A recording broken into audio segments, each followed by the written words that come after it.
All right, so I'm retired Staff Sergeant Karlton Berry. While I was in the military, I served as a 35 November Signals Intelligence Analyst. I went up to do some training, and while doing the training, I had a fall from off a tower about 40 feet. From that fall, I injured my spinal cord, which landed me in the wheelchair.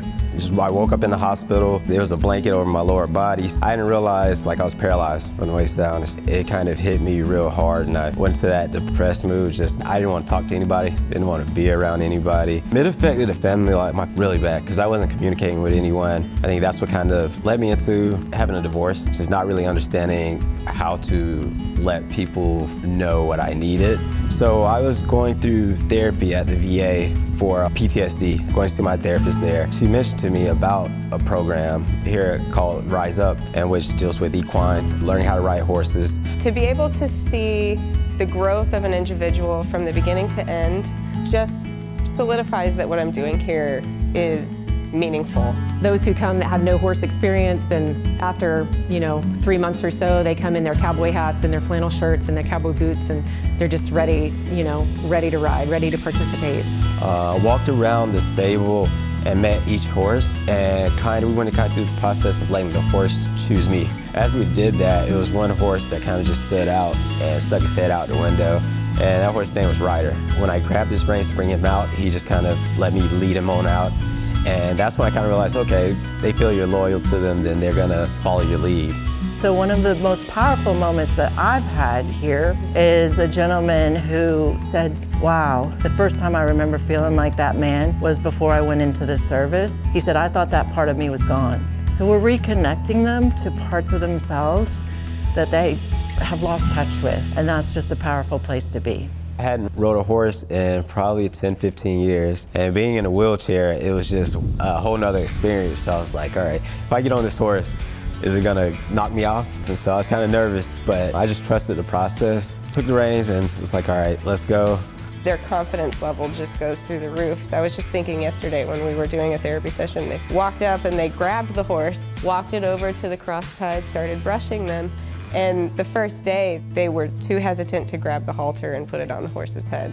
Honestly, it has helped a lot. It has gotten me back outdoors and understanding that I don't have to have that weight on my shoulders, that it's okay to ask for help. We've watched them build confidence and mend relationships and go through a lot of healing in their lives. Honestly, it was one of the best times that I had since I've been in the wheelchair. Just ride around and being able to be stable on the horse. It definitely gave me another confidence boost, because being in a wheelchair, you lose a lot of confidence when it comes to a lot of physical activities. And it gave me that connection with nature again that I was really kind of yearning for. I would say come out, give it a try, especially if you're having a hard time connecting with people. If you have PTSD, depression, anxiety from the trauma that you've been through, it's definitely a peaceful environment. Yeah, do you know that you're the first recipient of the scholarship? Oh wow. You were the very first one.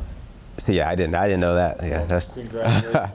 Thanks, if it wasn't for that, then honestly I probably would have still been in that down-going phase and stuff. The Hometown Heroes ride has been awesome. We can see any veteran who comes in, whether they have insurance or not, whether they're connected to the VA or not, we're able to still treat them for 3 months based on the scholarship funds that we received from the ride last year, which was awesome.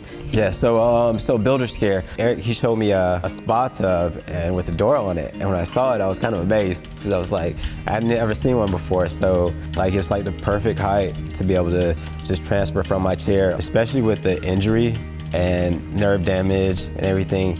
It's very relaxing against the legs and stuff, so I could sit in there probably for 30 minutes to an hour if I really wanted to. This ride, it really helps a lot of people in the respect of veterans and police officers and people like that I can imagine with a lot of the people that are in my situation who don't have the resources and don't have the things available to them. This is life-altering. I mean, not just the injury, but I'm talking about the assistance, building the ramps for them, providing them with the adaptive equipment, just providing them with support, the equine therapy and different things that occur that this supports. Honestly, without them, I would have still been kind of stuck trying to maneuver around around my bathroom how I was. I don't think that enough organizations or corporations know about this program, this nonprofit, and being able to donate to them and being able to help and provide support for veterans, officers, and first responders. And I know this firsthand. All the money is going to the people that you're supporting. The administrative fees are kept at absolute minimum. It's just enough to support the ride and to do the things that they need to do to get the information out there to support these people.